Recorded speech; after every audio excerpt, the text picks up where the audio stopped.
Pour répondre à notre complexe mandat de l'après-midi, nous accueillons pour débuter Sonia Morales, qui abordera l'utilisation responsable des données personnelles et de la recherche sous l'angle du droit, afin de répondre aux questions de propriété, d'accès et de partage des données.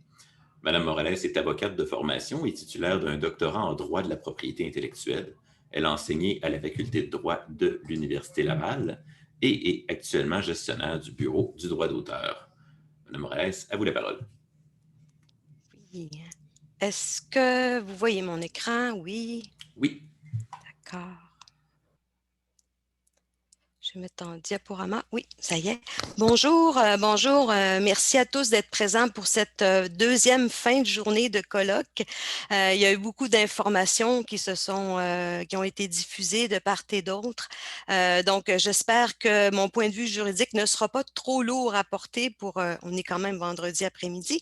Mais ça me fait plaisir que vous soyez quand même restés parce que effectivement, comme Mathieu l'expliquait, il y a beaucoup de questionnements autour de la propriété des données.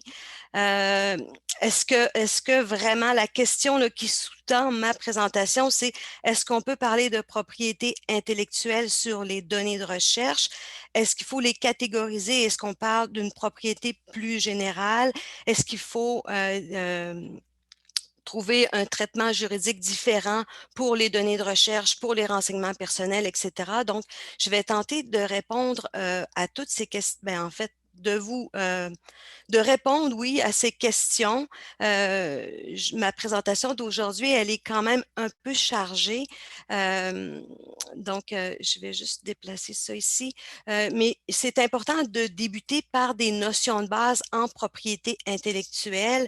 Il faut se demander si les données sont des œuvres protégées parce que de là, tout découle de la façon de les traiter, de la façon de les partager, etc. Deuxièmement, je voudrais aborder avec vous la titularité sur les données parce que souvent vous êtes l'auteur d'une donnée, mais est-ce que vous en êtes le titulaire? Est-ce que vous êtes propriétaire? Est-ce que vous êtes gestionnaire des données de recherche? C'est toutes des questions là qui me sont apparues importantes. Puis j'ai vu dans le cadre des premières interventions que c'était aussi récurrent comme questionnement. On va qualifier ensemble de manière juridique les données. Pourquoi est-ce utile de les qualifier? Je vais voir également la gestion et la protection des données. Bien, gérer en droit, bien, c'est égal à protéger. Donc, c'est peut-être un peu ça le maître mot de la gestion d'une donnée sous l'angle juridique. On va voir ensemble le cadre législatif québécois, mais aussi qu'est-ce que nous réserve l'avenir de ce cadre législatif parce qu'actuellement, il y a un projet de loi pour modifier la loi sur l'accès. On a ce projet de loi-là est un peu en phase avec le règlement général sur la protection des données, le règlement européen, parce qu'il y a des impacts sur le règlement européen, sur les chercheurs au Canada et le projet de loi 64 vient un peu arrimer notre droit québécois à celui de l'Union européenne.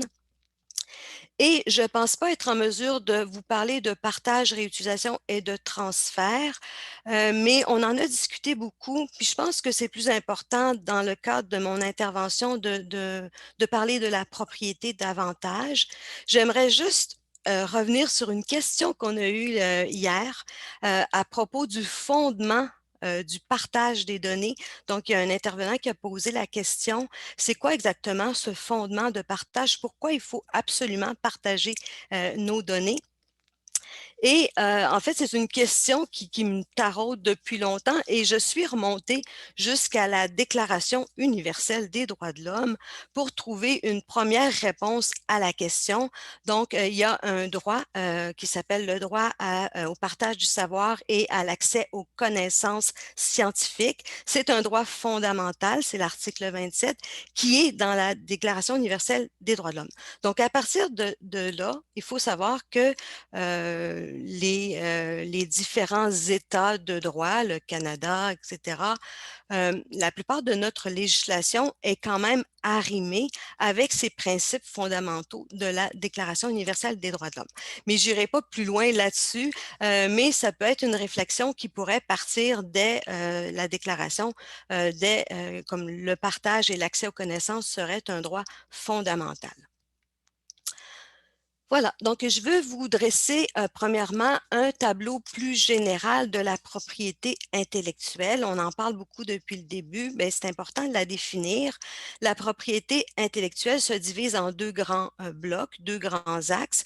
Vous avez d'un côté le droit d'auteur et de l'autre côté la propriété industrielle. Le droit d'auteur fait référence aux œuvres de l'esprit, alors que la propriété industrielle fait référence aux œuvres qui sont d'application industrielle, comme le brevet, les obtentions végétales, le droit sur les marques, les dessins industriels, etc.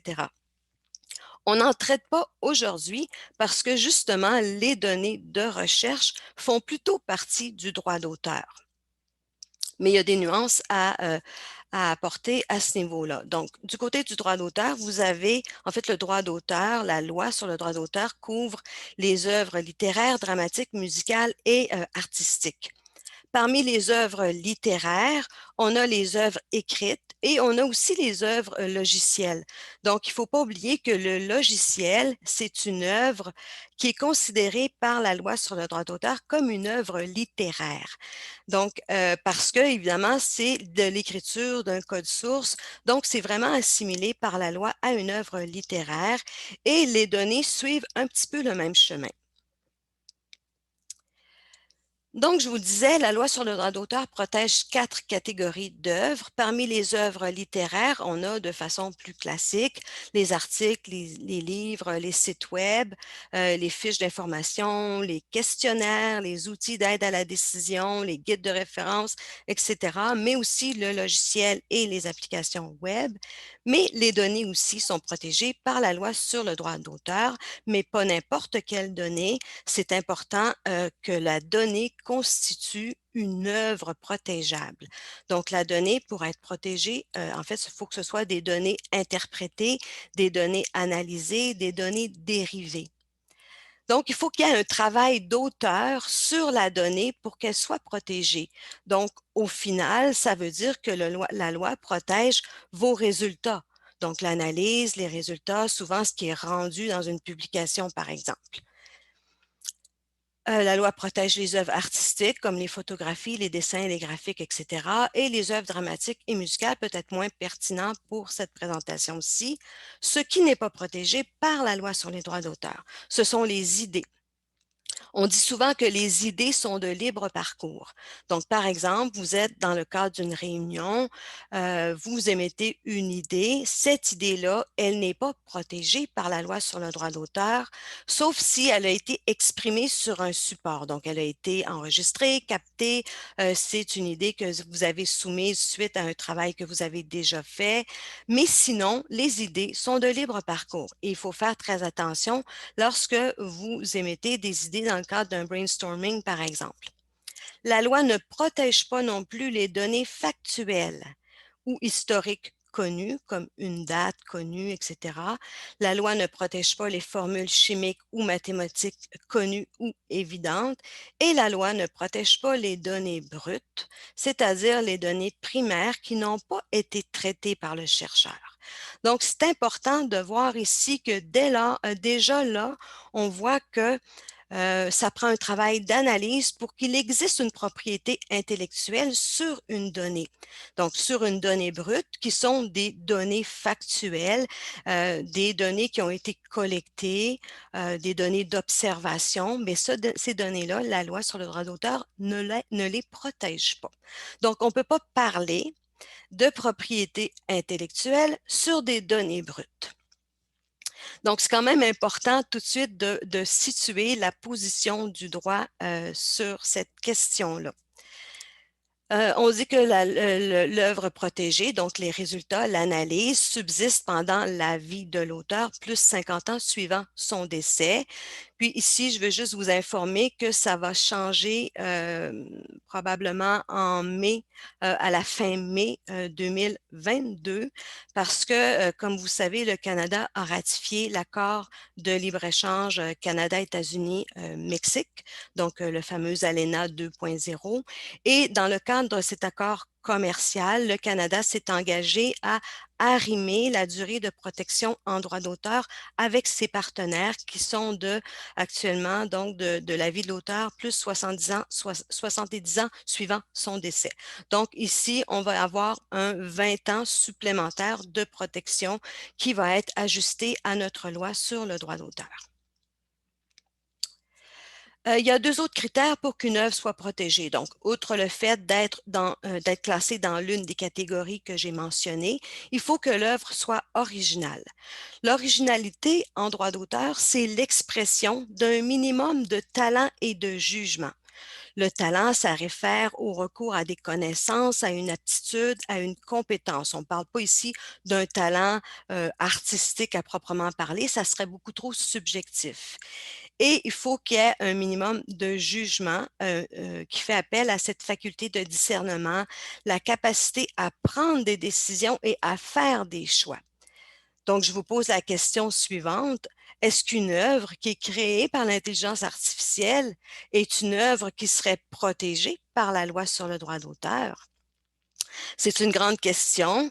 Dans l'état actuel du droit, je dois vous annoncer que non, parce que la machine n'a pas cette capacité à prendre des décisions, à faire des choix.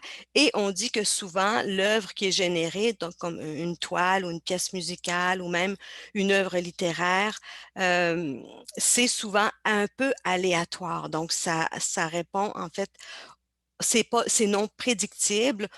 Donc, est-ce que c'est vraiment une création ou c'est plutôt une imitation basée sur la masse de données qu'on a remis dans l'algorithme afin qu'il produise une œuvre?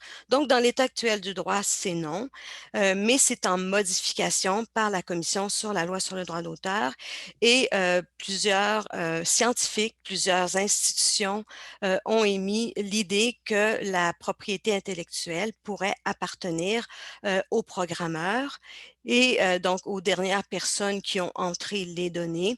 Et si le programmeur le fait dans le cadre de son emploi, et on va le voir plus tard quand on va parler de titularité, bien à ce moment-là, l'œuvre appartiendrait à l'employeur. Il faut également que l'œuvre soit fixée, donc il faut que l'œuvre soit fixée sur un support tangible, une toile, du papier ou intangible comme votre ordinateur, c'est-à-dire que l'idée doit être exprimée, l'œuvre doit être exprimée pour faire l'objet d'une protection. Donc voilà pour les critères. Donc, c'est ce que je vous demandais, c'est que est-ce que vous êtes l'auteur ou le titulaire d'une donnée analysée, d'une donnée compilée? Beh, il faut savoir que la loi sur le droit d'auteur, d'emblée, nous dit que l'auteur d'une œuvre est également le premier titulaire du droit d'auteur sur cette œuvre.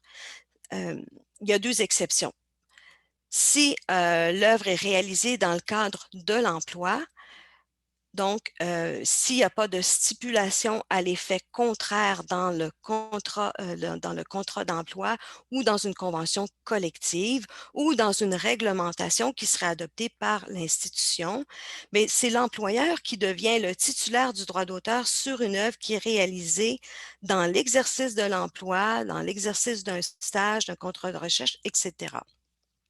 Donc ça veut dire que c'est l'employeur qui a la gestion de votre œuvre, qui a la gestion de l'œuvre que vous avez créée et ça inclut également les données. Donc, si les données ont été produites, collectées et si le résultat qui en découle a été créé dans l'exercice de l'emploi, dans le cadre, avec par exemple, avec les ressources matérielles humaines ou subventionnées par un organisme subventionnaire qui aurait des liens avec votre institution, à ce moment-là, il y a de fortes chances que l'œuvre soit institutionnelle et qu'elle appartienne à l'employeur.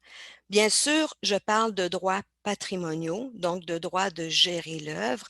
En tout temps, l'auteur conserve ses droits moraux, c'est-à-dire le droit d'être reconnu comme étant l'auteur de l'œuvre ou des résultats ou de l'analyse, et le droit à l'intégrité, c'est-à-dire qu'on ne pourrait pas modifier l'œuvre sans vous demander votre consentement pour le faire. La deuxième exception, c'est lorsque le titulaire du droit d'auteur, l'auteur, cède ses droits patrimoniaux à une tierce personne, par exemple un éditeur ou un agent de valorisation, pour que son œuvre soit diffusée contre une somme forfaitaire ou contre des redevances. Donc là, ici, le titulaire devient le cessionnaire, c'est lui qui va gérer l'œuvre en lieu et place de l'auteur. Donc, qu'est-ce qu'il faut vérifier par rapport aux données? Est-ce que c'est la même règle qui s'applique? Bien, à ce moment-là, je vous inviterai à vérifier le règlement sur la propriété intellectuelle de votre institution en premier lieu. Sinon, bien, vous pouvez vous référer à la loi sur le droit d'auteur. Généralement, les règlements institutionnels nous disent que c'est l'institution qui est propriétaire des fonds documentaires, incluant les données, qui ont été constitués par ses membres, incluant les membres étudiants. On parlait tout à l'heure d'un étudiant qui part avec ses données. Ce n'est pas tout à fait exact. Est-ce que l'étudiant peut vraiment partir avec ses données? Il faut vraiment vérifier la réglementation. Donc, lorsque les ressources humaines, matérielles de l'institution ont été utilisées pour réaliser le projet et que celui-ci a bénéficié d'une subvention entérinée par l'institution. Donc, concrètement, ça veut dire que la majorité des établissements gèrent les fonds documentaires. Bon, pardon. Donc, j'ai juste à attendre que... je suis désolée. Voilà, donc la majorité des institutions vont gérer les fonds documentaires en raison de l'imputabilité de l'établissement vis-à-vis de la qualité et de la préservation des données qui sont menées sous son autorité. Donc, en cas de départ d'un membre, bien, celui-ci, par exemple l'étudiant, ne pourrait soustraire les données du groupe de recherche sans l'autorisation du responsable de l'équipe, qui c'est souvent qui est le chercheur principal. Donc, le chercheur principal qui est le gardien de ces données de recherche-là qui sont créées dans le cadre d'un projet plus largement institutionnel. Je pense que vous allez avoir quelques questions là-dessus, j'imagine. Là, j'y reviendrai. Donc, la qualification des données, la qualification juridique, mais pourquoi c'est important et pourquoi c'est utile de qualifier une donnée? À savoir, est-ce que c'est un bien public? Est-ce que c'est un bien commun? Est-ce que c'est un bien collectif? Est-ce que c'est un renseignement personnel, auquel cas ce n'est pas un bien? Donc, vous voyez qu'il y a vraiment plusieurs catégories ici, donc plusieurs typologies qui font en sorte que la législation va s'appliquer complètement différemment si on est face à un renseignement personnel que si on est face à une donnée qui est plus du type factuel, des données d'observation. Donc, par rapport aux données factuelles, il faut savoir qu'ils sont classés parmi les biens informationnels. On dit des biens informationnels qui sont non rivaux et non exclusifs. C'est que chacun peut utiliser les données. Il n'y a pas de rivalité. Chaque chercheur peut utiliser les données de manière synchrone. Bon, ça veut dire que si moi j'utilise les données, je n'empêche pas quelqu'un d'autre de les utiliser. Donc, l'utilisation par un agent, que ce soit une entreprise, une institution, n'importe quelle instance, ne diminue pas la disponibilité pour les autres. Contrairement au pétrole, par exemple, mais avec la donnée, il n'y a pas de risque d'épuisement de la ressource. Elle est toujours valable, elle est toujours active. Alors, tous peuvent en disposer et en faire un usage simultané. Et ils sont gérés parce que c'est des biens informationnels, c'est des biens publics, on va le voir dans la figure suivante. Ils sont gérés par une entité au bénéfice de tous. Contrairement aux données à caractère personnel, bien, ne sont pas classées comme étant des biens, hein. Les données à caractère personnel font partie du corps humain et sont généralement hors commerce. Donc, la cession d'une partie ou de produits de son corps, elle est gratuite, sauf lorsque vous demandez des indemnités en compensation et requiert le consentement de la personne. Le consentement à l'égard des renseignements personnels, c'est vraiment le pilier en droit, donc c'est important de toujours requérir le consentement de la personne puisque c'est elle qui a le pouvoir de rendre la donnée disponible, d'en autoriser le partage à des tiers, etc. Mais là, il faut faire preuve d'énormément de rigueur et lorsque vous demandez un consentement, il faut vraiment prévoir des utilisations plus larges, des utilisations secondaires. Sinon, vous êtes lié à votre premier consentement et la donnée est difficilement partageable. Alors, je vous disais par rapport à la catégorie des biens, parmi les biens privés, bien, on note la propriété intellectuelle. Donc, si vous sur votre analyse, sur vos résultats de recherche, vous avez bel et bien une propriété intellectuelle. C'est un bien privé, un bien monopolistique et vous n'avez pas d'obligation de le partager, sauf si vous souhaitez le faire, évidemment. C'est complètement protégé par la loi sur le droit d'auteur. Vous avez également ce qu'on appelle les biens communs. On confond souvent les données de recherche avec les biens, entre les biens communs et les biens publics. Mais il faut savoir que dans les biens communs, c'est tout un groupe qui participe à la gestion de ce bien-là. Le bien commun, il appartient à personne. Tous peuvent l'utiliser, mais on n'a pas vraiment de gestionnaire, si bien que la ressource peut mal se conserver, peut se perdre, etc.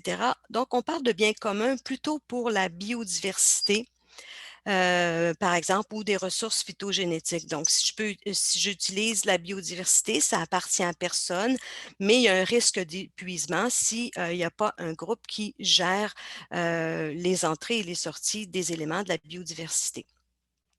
Les biens publics sont des biens non exclusifs, non rivaux, comme je l'expliquais précédemment.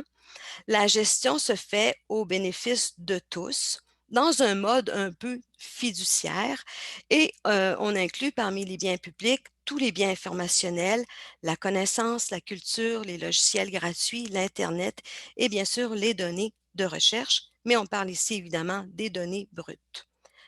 On ne parle pas de propriété intellectuelle, on parle ici d'une propriété matérielle sur les données brutes, mais plus spécifiquement, je parlerais plutôt de gestion des données brutes parce que il n'y a pas vraiment de propriété matérielle sur les données, il y a plutôt une gestion. Donc, on a plutôt des gestionnaires au lieu des propriétaires. Donc, la grande question, c'est à qui appartient la donnée? Est-ce à celui qui l'a collectée, à l'université, à l'institution, à tous, à personne? Est-ce que c'est un bien collectif pour l'intérêt légitime de la science et pour l'intérêt public? Bien, j'ai un peu répondu déjà à ces questions-là. C'est un peu toutes ces réponses-là. La propriété des biens publics, elle est liée à son gestionnaire. Donc, si vous développez une œuvre dans le cadre de votre emploi, le gestionnaire devient l'institution. Si vous l'avez développée dans le cadre de votre emploi, ça peut être votre employeur plus largement. Pour les données de recherche, la propriété, elle est liée au fiduciaire, au gardien. Pour les données personnelles, la propriété est liée à la personne et alors son consentement devient un pilier. Là, je parle de propriété entre guillemets, vous l'aurez compris, parce que je préfère parler de gestion des données plutôt que de propriété. Donc, on remplacera avantageusement toute notion de propriété par celle de fiducie. Madame Morales, il vous reste 2 minutes. 2 minutes? OK. Malheureusement. D'accord, donc je vais avancer. Donc, je vous parlais d'une gestion fiduciaire. Donc, la gestion fiduciaire, c'est une relation tripartite où toutes les instances ont une responsabilité conjointe et solidaire. Vous avez le fiduciaire de la donnée qu'on appelle aussi le gardien, l'intendant, le dépositaire ou l'administrateur. C'est souvent l'institution et l'organisation. Les utilisateurs de la donnée qui sont plus généralement les chercheurs et la société qui en bénéficie et les producteurs de données, donc qui sont les chercheurs, les participants, les patients, etc. Donc, c'est une relation fiduciaire qui est inscrite au Code civil où il y a un grand soin est apporté aux objets qui sont déposés dans la fiducie. Ça rejoint cette gestion fiduciaire, les énoncés de la déclaration de principe des 3 organismes subventionnaires. Donc, on dit que les organismes militent pour la démocratisation de l'accès aux résultats, encouragent la réutilisation des résultats pour maximiser les avantages de la recherche. On vous parle ici de domaine public et on vous parle de réutilisation des données dans cette optique-là de partage des données. Donc, la gestion doit être de rigueur et prudente pendant tout le cycle de vie des données, donc de la collecte jusqu'à sa destruction. Et je vais aborder très, très rapidement, Mathieu, le cadre législatif. Donc, il y a le Code civil du Québec, la Charte des droits et libertés de la personne et surtout la loi sur l'accès aux documents des organismes publics et la protection des renseignements personnels. Il y a également maintenant le règlement général sur la protection des données de l'Union européenne qui a des impacts malgré son extraterritorialité. Elle a des impacts sur les chercheurs au Québec, au Canada. Donc, toutes les études qui collectent des données d'un résident de l'Union européenne est impactée par ce règlement. Et la Charte des droits et libertés, surtout pour les renseignements personnels. Donc, toute personne a droit à la dignité, à l'intégrité. Le corps n'est pas une marchandise, donc c'est pour ça que l'autorisation est essentielle. Donc, le Code civil est un petit peu au même sens à ce moment-là. Donc, lorsqu'on constitue un dossier sur une personne, il faut avoir un intérêt sérieux et légitime pour le faire. Je vais juste aborder, puis je vais terminer sur la loi sur l'accès aux documents des organismes publics parce que c'est cette loi-là qui s'applique aux institutions scolaires, donc à l'université. On dit que les renseignements personnels sont confidentiels, sauf si la personne a consenti à leur divulgation. Sont personnels les renseignements qui concernent une personne physique et permettent de l'identifier. Donc, c'est une définition qui est très, très large, mais on vous dit à l'article 56 que, par exemple, le nom d'une personne physique n'est pas un renseignement personnel, sauf si celui-ci est mentionné avec d'autres renseignements. Donc là, on a un jeu de couplage qui fait en sorte que la donnée personnelle pourrait devenir une donnée plus sensible lorsqu'elle est couplée à un autre renseignement. Madame Morales, je commence à avoir des demandes de gens qui veulent qu'on vous donne plus de temps.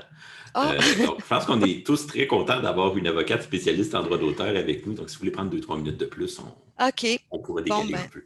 parfait. Bien, c'est important de vous parler justement pour les chercheurs du projet de loi 64 parce qu'on voit ici dans la loi sur l'accès quelques lacunes, notamment au niveau des définitions. Donc, les définitions d'un renseignement personnel, d'un renseignement sensible, c'est assez lacunaire dans la loi sur l'accès.